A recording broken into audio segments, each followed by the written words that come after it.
Hello ways ஐவரோடுக்கம் Palani Murugan கோயில தோண்ட அதிசயம் அதிர்ச்சி அடைந்த ஆய்வாளர்கள்.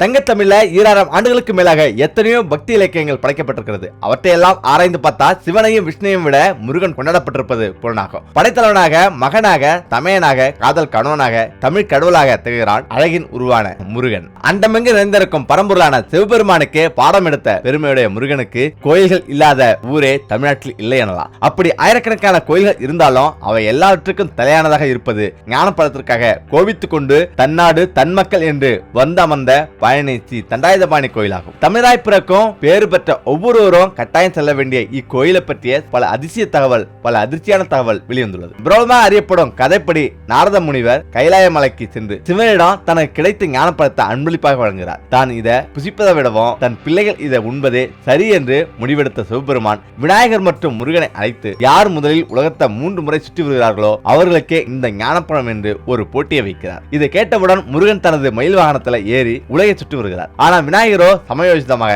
தன் பெற்றோரே தமக்கு உலகம் என்று கூறி சிவன் பார்வதியை 3 முறை வலம் வந்து ஞானப்பழத்தை பெறுகிறார். உலகை சுற்றி வந்த முருகன் இது கண்டு கடும் கோபம் கொண்டு தென்னகம் வந்து பழனி மலையில முற்றும் துறந்து தவத்தில் ஈடுபடுகிறார் என்று புராண வரலாறு உண்டு.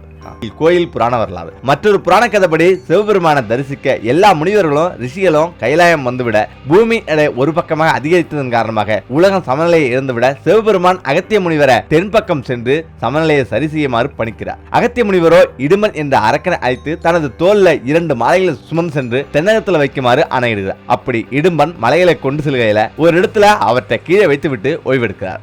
ஓய்வெடுத்த பிறகு மீண்டும் மலைகளை தூக்க முயன்றால் இடும்பனால் எத்தனை முயற்சி செய்தோம் ஒரு மலையை கூட தூக்க முடியாமல் போகிறது. பின் அந்த மலையின் மேல் சிறுவன் ஒருவன் நிற்பதை கண்டு கடும் சினம் கொள்கிறான் இடும்பன். மலை மீது நிற்கும் சிறுவன் கார்த்திகேயன் தான் என்பதை உணர்ந்த அகத்தியர் முருகனை மன்னிக்குமாறு இடும்பனிடம் வேண்டுகிறார். இடும்பன் மன்னித்ததோடு முருகன் என்ற மலையையும் அதே இடத்தில் விட்டு செல்கிறான். இந்த சம்பவம் நிகழ்ந்த இடம்தான் பழனி என்றும் இடும்பன் தூக்கி வந்த மலையே பழனிமலை என்றும் சொல்லப்படுகிறது. முருகன் சிலை ரகசியங்கள். பழனியில் இருக்கும் முருகனின் சிலையானது 18 சித்தர்கள் ஒருவரான போகர் என்பவரால நவபாஷணத்தை கொண்டு உருவாக்கப்பட்டதாகும். நவபாஷணம் என்பது மிக வேகமாக இருகும் தன்மையுடையதாகும். போகர் முருகனின் முகத்தை வடிவமைக்கவே அதிக நேரம் எடுத்துக் கொண்டதால மற்ற பகுதிகளை அந்த அளவுக்கு கலைநயமாக வடிக்க முடியாமல் போய்விட்டது என்று சொல்லப்படுகிறது. ஆதி காலத்துல கோயிலின்றி வெறும் முருகன் சிலை மட்டுமே வழிபட்டு வந்திருக்கிறது. பின்னர் காலப்போக்கில் கவனிப்பாரின்றி சிலை எங்கெங்கோ காட்டில் தொலைந்து போயிருக்கிறது. பின் பல காலம் கழித்து பெருமாள் என்ற சேர மன்னன் பயணக்கலைப்பு காரணமா பழனிமலையின் அடிவாரத்தில் ஓய்வெடுக்கிறார். அம்மன்னனின் கடவுளை தோன்றிய முருகன் தன்னுடைய சிலையை கண்டெடுத்து மீண்டும் பிரதிஷ்டை செய்யுமாறு கேட்டுக்கொள்கிறார்.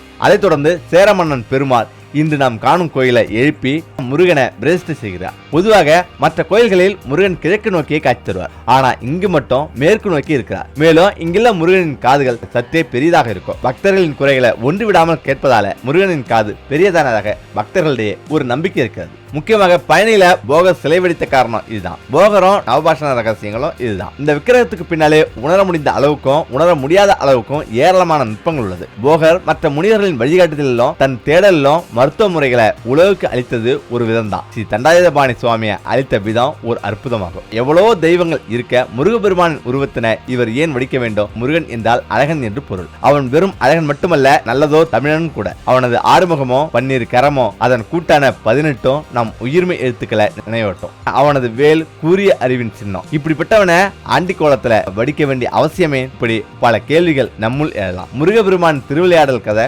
ஒன்றும் அதுல அவர் கோபித்துக் கொண்டு பழனி மலை மேல் வந்து நின்று கொண்டதால அந்த மலை பழனிமலை என்றாயிற்று என்கிற புராண வரலாறு ஒருபுறம். போகர் வேல்முருகனை தண்டபாணியாக சிந்தித்து வந்திருக்காரு. அப்படி வந்திருந்த உருவ நவபாசனத்துல உருக்கியதன் பின்னாலே மிகவே நுட்பமான காரண காரியங்கள் உள்ளது. போகர் உயிர் வாழ்க்கைக்கு இடையூறான நோய்களை வெல்லும் வழிமுறையை கண்டறிந்தார். அதே போல அதிசய சித்தர் போகருடைய குருவின் சாகவரந்தரும் மர்ம குகை ரகசியங்கள். சாகவரந்தரும் அதிசய மூலிகைகளை பற்றி நீங்கள் கேள்விப்பட்டா என்ன செய்வீங்க? இந்த காலத்துல இப்படி பொருளையை கிளப்பிட்டு இருக்காங்க அப்படின்னு இவங்களுக்கு வேற வேலை இல்லை என்று சொல்லுவீங்க தானே? ஆனா இப்போதும் கூட மரணமில்லா பெருவாழ்வுக்கான ஆதாரத்தை தேடிக்கொண்டிருக்கின்றன சிலர் என்னும் செய்தி உங்களுக்கு அதிர்ச்சி அளிக்கும் அல்லவா? முதல்ல சாகவரந்தரும் மூலிகை பற்றி கேள்விப்பட்டவர்கள் போகரை பற்றி தெரிந்திருப்பீங்க. அவர் நவபாஷணங்களை கொண்டு சிலை செய்தார் என்பது அனைவருக்கும் தெரியும். அதிசய சித்தர் என்று போற்றப்படும் போகர் செய்த நவபாஷண சிலை பழனி முருகன் கோயிலில் உள்ளது என்பது நம்மில் பலருக்கு தெரியும். ஆனா அவர் இன்னொரு நவபாஷண சிலையையும் செய்தார். அதில் வந்த அதிர்ச்சி தகவல் இதுதான். முக்கியமாக காசியிலிருந்து வந்தவர் காலங்கிநாதர் எனவும் அவர் காலங்கடந்தவர் எனவும் நம்பிக்கை உள்ளது. காலங்கிநாதர் போகரின் குரு ஆவார். போகரின் சக்திகளுக்கும் சிந்தனைகளுக்கும் முழுக்க முழுக்க காலங்கிநாதரே காரணமாவார். காலங்கிநாதர் சேலம் மாவட்டம் அருகே உள்ள கஞ்சமலையில் வாழ்ந்தார் என்று கூறப்படுகிறது. இந்த மலை சேலம் நகருக்கு மிக அருகில் அமைந்திருக்கு. முக்கியமாக சேலத்திலிருந்து 16 கிலோமீட்டர் தொலைவில் அமைந்துள்ளது இந்த மலை. இங்கு கஞ்சமலை சித்தர் கோயில் ஒன்று உள்ளது. இதை அமாவாசை கோயில் என்று கூறுகின்றனர். இங்கு காலங்கிநாதர் என்னும் சித்தர் உட்கார்ந்த நிலையில் மூலவராக காட்சி தருகிறார். இவர் வழிபட்டா குழந்தை பேர் உண்டாக என்று சொல்லப்படுகிறது. இந்த கோயில் மிகவும் பழமை வாய்ந்தது. இந்த கோயிலின் கல் கட்டிடம் 1300 ஆண்டுகள் முற்பட்டது என்றும் ஆய்வாளர்கள் தெரிவிக்கின்றனர். கஞ்சமலையின் வரலாறு பல்லாயிரக்கணக்கான வருடங்கள் பழமையானதாகும். கோயில் இருந்த இடத்துல வெகு காலத்துக்கு முன்னர் காலங்கிநாதர் குகையில தங்கி தியானம் செய்து வந்துள்ளார். இது காலங்கிநாதர் வெகு காலம் வாழ்ந்து வந்த மலையாகும். முக்கியமாக கவுலான்கி என்னும் சீன பயணி ஒருவர் இங்கு வந்து தியானம் செய்து யோகியாக மாறினார் என்கிறார்கள் அவர்கள் முன்னோர்கள். அப்படியானால் காலங்கிநாதர் என்பவர் ஒரு சீனரா? கஞ்சமலை ஒரு மருத்துவ ஆய்வுக்கூடம். அந்த காலத்தில் சித்தர்கள் காலங்கிநாதரின் கீழ் அணிந்திருந்து இந்த மலையில மருத்துவ ஆய்வுகளை நடத்தியுள்ளனர். அதாவது மூலிகைகளை கலந்து பல்வேறு நோய்களுக்கு மருந்து கண்டுபிடிக்கும் பணியில இருந்ததாக தெரிகிறது. நீங்களும் இந்த மலையின் ரகசியங்களை அறிந்து சாகவரம் பெற சித்தரை வழிபட நினைக்கிறீர்களா? அப்படி என்றால் ஒவ்வொரு அமாவாசை மற்றும் பௌர்ணமி நாட்கள்ல இந்த கோயிலுக்கு செல்லுங்கள். அமாவாசை மற்றும் பௌர்ணமி நாட்கள்ல இந்த மலைக்கு செல்லும் மக்கள் இரவு முழுவதும் அங்கேயே தங்கி பூஜையில் ஈடுபடுகின்றனர். மலை உச்சியில தவம் செய்பவர்களுக்கு காலங்கிநாதரின் அருள் கிடைக்கும் என்ற நம்பிக்கை உள்ளது. தங்கம் மொய்ந்துள்ள மலை. முக்கியமாக கஞ்சமலை என்பதன் பொருள் தங்கமலை என்றும் இரும்பலை என்றும் தமிழ் இலக்கியத்தில் இருக்கிறது. ஏனெனும் இது தங்கமலை என்று அழைக்கப்படுகிறது. இரும்புத்தாது அதிகம் கிடைக்கும் இடமாகவும் பார்க்கப்படுகிறது. இந்த மலையில் கிடைக்கும் தங்கம் தான் சிதம்பரம் நடராஜர் கோயிலில் தங்க கூரையாக வியப்பட்டுள்ளது. இதற்கு ஆதாரம் பாரந்தக சோழனின் கல்வெட்டுகளில் காண முடிகிறது. அந்த காலத்துல கொங்கு தேசம் என்பது கிழக்கே மதிர்கோட்டை கரையும், மேற்கில் வெள்ளங்கிரி மலையும், வடக்கே பெரும்பாலையும், தெற்கே பயணியையும் எல்லையாக கொண்டுள்ளது. இந்த மலையில தங்கம் கிடைத்தது மேலும் உறுதி செய்யப்பட்டுள்ளது. சாகவரம் மூலிகை சாகவாரம் தரும் மூலிகைகள் இந்த மலையில் கிடைப்பதாக கூறப்படுகிறது. கருநெல்லி, கருநொச்சி, கருந்துளசி என காயக்கல்ப மூலிகைகள் இங்கு கிடைத்தன என்றும் இதிலிருந்து சித்தர்கள் சாகவரம் தரும் மூலிகையை உருவாக்கி இருக்கலாம் எனவும் நம்பப்படுகிறது. சுற்றுலா வழிகாட்டி முக்கியமாக தென்னிந்தியாவை சேர்ந்த பழமையான சித்தர் தான் போகர். இவரிடம் பல அதிசய சக்திகள் இருந்ததாக நம்பப்பட்டது. இவர் காலங்கிநாதர் என்பவரின் வழிகாட்டுதலால சித்தராக ஞானம் பெற்றவர். இவர் ஞானத்தில் சிறந்து விளங்கியதால தன்னுடைய குருவிடம் நற்பெயர் பெற்றார். போகரின் சேவை உலகமெங்கும் தேவை என நினைத்த காலங்கிநாதர் அவரை பயணங்கள் மேற்கொள்ள அறிவுறுத்தினார். அவர் வார்த்தை கட்டுப்பட்ட போகர் விமானம் மூலமாக சீனாவிற்கு சென்றதாக கூறப்படுகிறது. அந்த விமான கட்டுமான தொழில்நுட்பத்தை குறித்து சீனர்களுக்கு போகர் சொல்லியும் கொடுத்ததாக கூறப்படுகிறது. மேலும் நீராவி என்ஜின் மூலம் இயங்கும் கடல்ல செல்லும் இயந்திரம் ஒன்றினையும் கண்டுபிடித்ததாக கூறப்படுகிறது. போகரின் கையெழுத்து பிரதியில சீனர்களுக்கு அவர் கற்றுக் கொடுத்த மருத்துவ குறிப்புகளையும் கண்டுபிடிப்புகளையும் குறித்து எழுதப்பட்டுள்ளது. இதனை சப்தகண்டம் என்கின்றனர். தென்னிந்தியாவின் முக்தி அடைந்த போகரின் குரு காலங்கிநாதர் சீனர் என்றும் கூறப்படுகிறது. போகரின் அழிவில்லா ஆற்றல் முக்கியமாக பயணியில் உள்ள நவபாசன சிலை போகர் அளித்த கொடைதான்.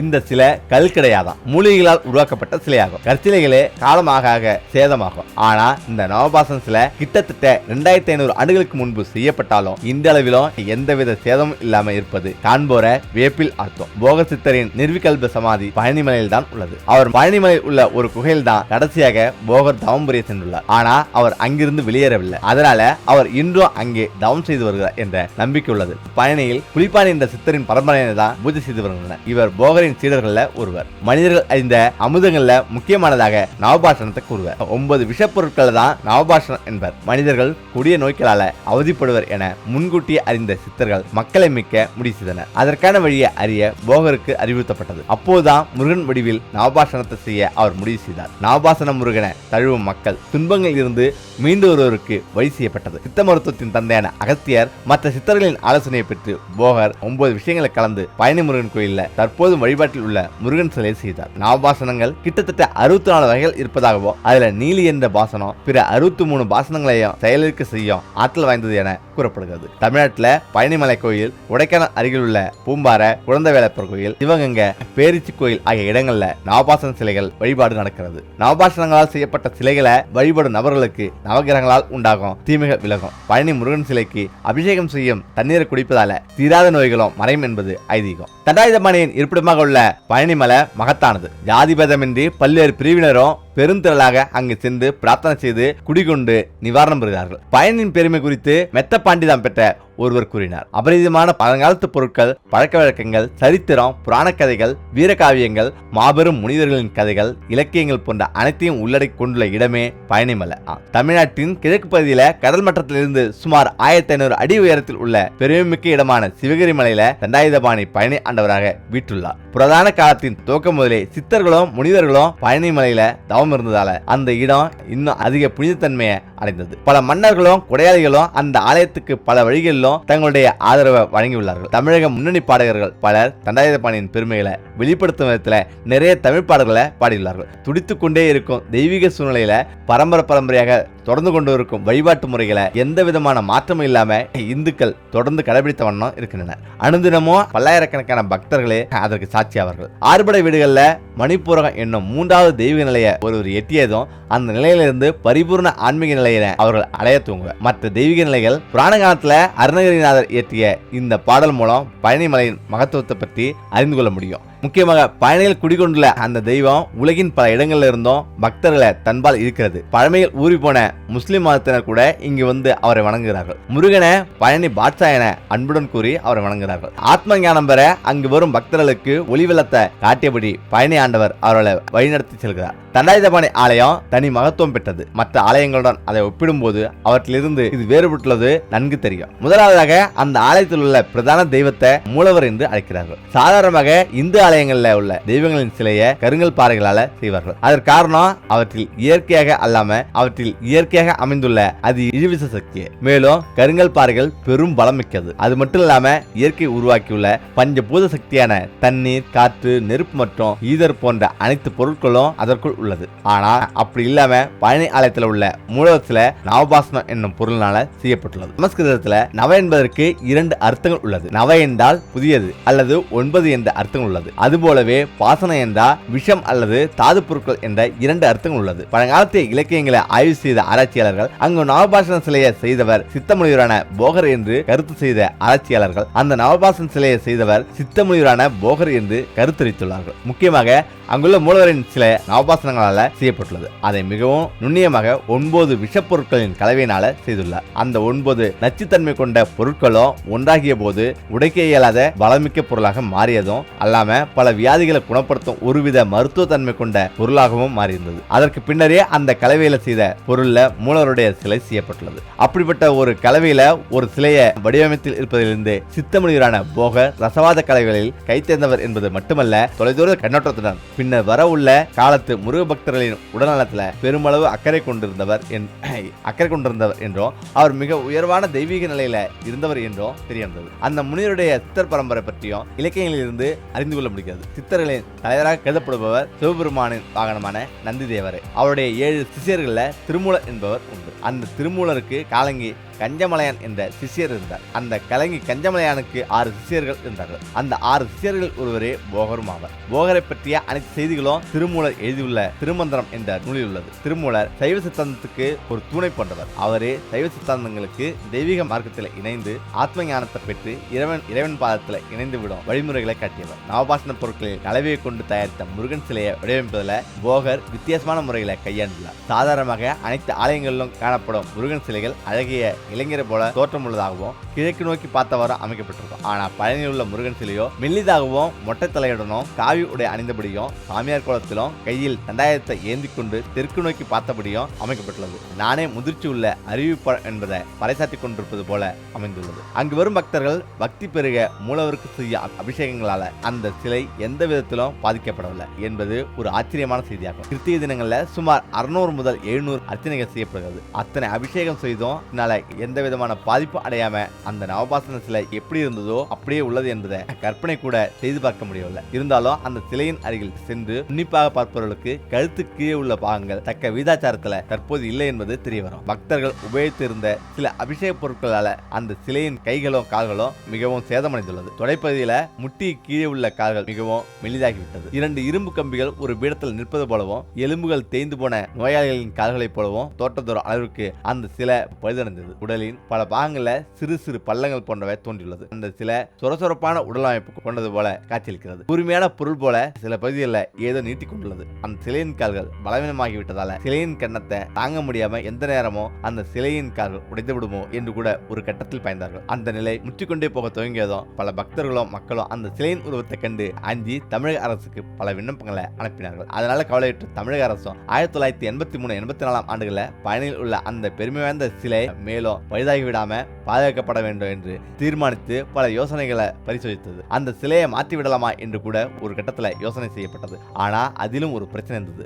ஆகம விதிப்படி ஆலயங்கள் 12 வருடங்களுக்கு ஒரு முறை புதுப்பிக்கப்பட்ட பின் அந்த ஆலயத்துல கும்பாபிஷேகம் செய்ய வேண்டும். அப்படி செய்த பின் முதலில் பிரதிஷ்டை செய்து வைக்கப்பட்டிருந்த அதே சிலையை அது முன்னர் இருந்த இடத்திலேயே வைக்க வேண்டும். ஆனா அதற்கு பதிலாக பழுதடைந்த சிலையை மாற்றி அதற்கு பதிலாக அதே மாதிரியான சிலையை செய்து அதே இடத்துல பிரதிஷ்டை செய்யப்பட்டு வைக்கப்பட்டுள்ளதான முன்னுதாரணம் எதுவும் இல்லை. அப்படிப்பட்ட நிகழ்வுகள் எந்த ஆலயத்திலும் நடைபெற்றதில்லை. கற்பாறைகள் செய்யப்பட்ட சிலைகளை கூட ஆலயங்கள் பழுதுபார்க்கப்பட்ட போது தற்காலிகமாக அதே ஆலயத்தில் எங்கேயாவது ஒரு பகுதியில கொண்டு போய் வைத்திருந்து ஆலய வேலைகள் முடிந்த பின் அதே சிலையை அஷ்டபந்தனங்கள் செய்த பின், அதாவது வெண்ணெயில சில மூலிகைகளை கலந்து பசை போல தயாரித்து அந்த சிலை முழுவதும் பூசுவதே அந்த நிகழ்ச்சி. முதல்ல இருந்த இடத்திலேயே சிலையை கொண்டு போய் வைத்துவிட்டு அதை மீண்டும் பிரதிஷ்டை செய்து விடுவார்கள். ஆனா மூலவர் சிலையை மாற்றி அமைத்துள்ளதான சரித்திரமே எந்த ஆலயங்களிலும் கிடையாது. பழனியில ஏற்பட்டுள்ள பிரச்சனையின் வடிவமோ இன்னும் வித்தியாசமானது. மூலவர் சிலை பல மூலிகைகளை கொண்டு விசேஷமான கலவையில தயாரிக்கப்பட்டு வியாதிகளை குணப்படுத்தும் மருத்துவ குணம் கொண்ட சிலையாக வரும் கால சந்ததியினர் உடல்நலத்தை மனதில் கொண்டு தெய்வாம்சம் கொண்ட போகரால செய்யப்பட்டுள்ளது. அதை தயாரித்த விதமோ அல்லது அந்த மூலிகைகளின் கலவின் அளவோ எவருக்கும் தெரியாது. முதல் நாள் இரவு நல்ல சந்தனத்தை அரைத்து பசை போல செய்து அதை அந்த சிலையின் மீது பூசி வைத்த பின் மறுநாள் எடுத்தா அது வேறொரு மருத்துவ குணம் கொண்டதாக பசையாக மாறி வியாதிகளை தீர்க்கும் முறையில மாறிவிடுவதால அந்த சிலை மீது ஊறப்படும் தண்ணீரை குடித்தா பல நாள்பட்ட நோயும் விலகுகிறது என மக்கள் கருதினார்கள். அதற்கு விஞ்ஞானபூர்வமான ஆதாரம் உள்ளது என ஆலயம் வெளியிட்டுள்ள புத்தக குறிப்பில் காணப்படுது. ஒரு சாரரின் கருத்துப்படி அந்த சிலையில் உள்ள பொருட்கள்ல லட்சக்கணக்கான சில கிருமிகள் உள்ளது என்றும் அவற்றில் சில அபிஷேக நீருடன் கலந்து வெளியேறுவதால அதை பருகும் மக்களின் உடலில் உள்ள தீய அணுக்கள் மடிந்து வியாதிகள் வெளியேறுகின்றன என நம்பினார்கள். அந்த அபிஷேக பொருட்கள் பல நாட்கள் பத்திரமாக வைக்கப்பட்டு சித்த மருந்துகளாக பயன்படுத்தப்பட்டு வந்துள்ளது. அதனால்தானோ என்னவோ பழனிமலை அடிவாரங்களிலும் அதன் சுற்றுப்புறங்களிலும் பல சித்த மருத்துவர்கள் பரவியுள்ளனர் என்பது வியப்பை அளிக்கும் செய்தியாக இருக்கவில்லை. பழனி தண்டாயுதபாணியே முதல் மருத்துவராக விளங்குவதனால அந்த மூல சிலையை மாற்றி அமைக்கலாம் என்ற யோசனையை எவரும் ஏற்றுக்கொள்ளவில்லை. ஆகவே அந்த சிலை மேலும் பழுதடைந்து ஐந்து விடாமல் இருக்க வேண்டும் என்ற எண்ணத்தினால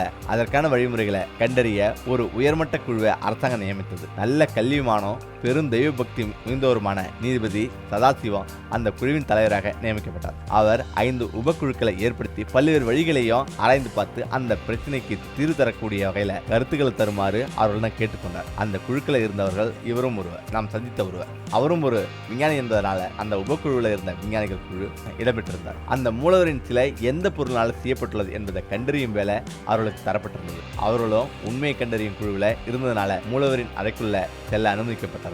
அதை இன்னமும் அவர் வாழ்நாளில் கிடைத்த பெரிய பாக்கியமாக கருதுகிறார். அவர் அந்த சிலையின் அருகில் சென்று அதை ஆராய்ந்து பார்த்தார்கள். சிலையின் முகமோ எந்த விதமான சேதமும் அடையாம புத்தமுதிய சிலையை போல காணப்பட்டதை கண்டு வியந்தார்கள். பூத கண்ணாடியை கொண்டு ஆராய்ந்ததில் அது கருங்கல் அல்லது அதை போன்ற பொருட்கள் போலவே தெரிந்தது. அடுத்து கருத்து பகுதியையும் அதற்கு கீழே இருந்த உடல் பகுதியையும் ஆராய்ந்த போது சிலையின் உடல் பாகத்தின் நிலையை கண்டு திடுக்கிட்டார்கள். முகத்திற்கும் உடம்பு பகுதிக்கும் நிறையவே வித்தியாசம் இருந்தது. உடல் முழுவதும் சேர்ந்து போய் சிறு சிறு பள்ளங்கள் இருக்க உடலின் சில பாகங்கள் நீண்டு கூர்மையான பொருட்களை போல நீண்டிருந்தது. 2 கால்களும் ஒரு மெல்லிய குச்சி ஒரு பீடத்தில் நின்றுள்ளது போல காணப்பட்டது. பலமிழந்து போயிருந்த மெல்லிய கால்களினால எந்த நேரத்திலும் இந்த சிலை விழக்கூடிய அபாய நிலையில் இருந்தது. மூலவரின் முகமும் புத்தமுதியதாக இருக்க உடல் மட்டும் சேர்ந்து போயிருந்ததுனால முன்னர் நம்பப்பட்டது போல அந்த சிலை பழுதடைந்தே இருந்தது. அபிஷேகத்தினால இருக்க முடியாது என்பது தெரிய வந்தது. அபிஷேகத்தினால சிலை சேர்ந்துள்ளது என்பது உண்மை என்றால் முகம் மட்டும் எந்த மாறுதலும் அடையாம இருக்க உடல் பகுதியில் மட்டும் எப்படி பழுதடைந்து இருக்க முடியும் என்ற கேள்வி இருந்தது. ஆகவே அபிஷேகம் செய்து சிலை பழுதடைந்துள்ளது என்ற கருத்து தவறானது என அவர்களுக்கு புரிந்தது. அடுத்த செய்தி, கர்ப்பகிரகத்தில் உள்ளே செல்ல அனுமதிக்கப்பட்டிருந்த அர்ச்சகர்கள் மற்றும் பண்டாரங்களுக்கும் பழனியில் இருந்த சித்த வைத்தியர்களுக்கும் இடையே இருந்த தொடர்பு பற்றியது. அவர்களுடைய இருந்த தொடர்பினால சில விஷமிகள் அவ்வப்போது அந்த சிலையின் உடலை சிறிது சுரண்டி அதில் கிடைத்த பொருட்களை சித்த வைத்தியர்களுக்கு கொடுத்திருக்கலாம். அதை கொண்டு அவர்கள் சில மருந்துகளை தயாரித்திருக்கலாம் என்பதனால சிலை பழுதடைந்துள்ளது என பரவலாக கூறப்பட்டது. ஏனெனில் சிலையில் இருந்து சில சித்த வைத்தியசாலைகள் திடீரென பெரும் புகழ் பெற்றது. அந்த சிலை ஏதோ ஒரு வகையில கருங்கலினால் செய்யப்பட்டுள்ளது போல தோட்டம் தந்தாலும் அதை விஞ்ஞானபூர்வமாக எங்களால நிரூபிக்க முடியவில்லை என்பதன் காரணம் அந்த சிலையில் இருந்து விழுந்த எந்த பொடித்துகளுமே எங்களுக்கு கிடைக்கவில்லை. அந்த சிலையின் மீது ஊறப்படும் அபிஷேக நீர் அந்த சிலையின் மீதுள்ள ஆபாசன பொருட்கள் மீது ஏறி வருவதால ரசாயன மாற்றம் அடைந்து அது வியாதிகளை குணப்படுத்தும் தன்மை கொண்டதாக மாறிவிடுகிறது எனவும் அந்த நீரை பயன்படுத்துபவர்களுக்கு பெரும்பான்மையான வியாதிகள் விலகியுள்ளது என்றும் அங்குள்ளவர்கள் எங்களிடம் கூறினார்கள். ஆகவே அந்த அடிப்படையில எங்களுடைய சோதனைகளை தொடரலாம் என்ற எண்ணத்துல நாங்கள் நல்ல சந்தனத்தை பசையை போல அரைத்து அதை அந்த சிலையின் மீது பூசினோம். அதை இரவு முழுவதும் அந்த சிலையின் மீது இருக்குமாறு விட்டு வைத்துவிட்டு மறுநாள் அந்த சந்தன பசையை எடுத்து பரிசோதனைக்கு உள்ளாக்கினோம். அணுத்துகள்களை சோதனை செய்யும் கருவியான பெர்கின் எல்மார் AOA என்னும் மிக நீளமான கருவியை திரவ பொருட்களை ஆராய்ச்சி நிலையில துல்லியமாக நிலைநிறுத்திவிட்டு அந்த சிலையிலிருந்து வெளியேறி மாற்றத்தை தரும் பொடியில் ஏதோ சந்தனத்துடன் கலந்து வருகிறதா என ஆராய்ந்து பார்த்தோம். என்ன ஆச்சரியம், சிலை மீது இருந்து எடுத்த சந்தன பசையில எந்த பொடிகளுமே கலக்கவில்லை என்றாலும் அந்த சந்தன பசை மருத்துவ குணம் கொண்ட பசையாக மாறியிருப்பதை கண்டோம். பலமுறை அந்த சந்தன கலவையை எடுத்து ஆராய்ந்த போதும் ஒரே மாதிரியான முடிவையை தொடர்ந்து காட்டிக் கொண்டிருந்தது. ஆகவே இரவு முழுவதும் சிலை மீது நாங்கள் பூசி வைத்திருந்த சந்தன பசை என்ன ரசாயன மாற்றம் அடைந்திருந்தது என்பதை எங்களால் கண்டுபிடிக்க முடியவில்லை. அது எங்களுக்கு உணர்த்திய உண்மை என்னவென்றால் எந்த நவீன விஞ்ஞான கருவிகள் மூலமோ தெய்வீக தன்மை கொண்ட பொருட்களை ஆராய முடியாது என்பது. அதன் பின் நாங்கள் எங்களுடைய அறிக்கையை தயாரித்து தலைமை செயலருக்கு அனுப்பினோம் எனவோ, அவரும் அவற்றுக்கு தேவையான மேற்குறிப்புகளுடன் அதை அரசாங்கத்திடம் சமர்ப்பித்தார் எனவோ, அந்த சிலையின் உருவ பாதுகாப்பை கருதி அந்த சிலைக்கு பயன்படுத்தி வந்த அபிஷேக பொருட்களுடன் பல கட்டுப்பாடுகளை அறிவித்து அதன்படிதான் சிலைக்கு அபிஷேகம் செய்ய வேண்டும் என பரிந்துரை செய்திருந்தோம். அந்த ஆராய்ச்சி நடைபெற்றுக் கொண்டிருந்த போதே இன்னொரு வதந்தியும் நிலை கொண்டிருப்பதை கண்டோம்.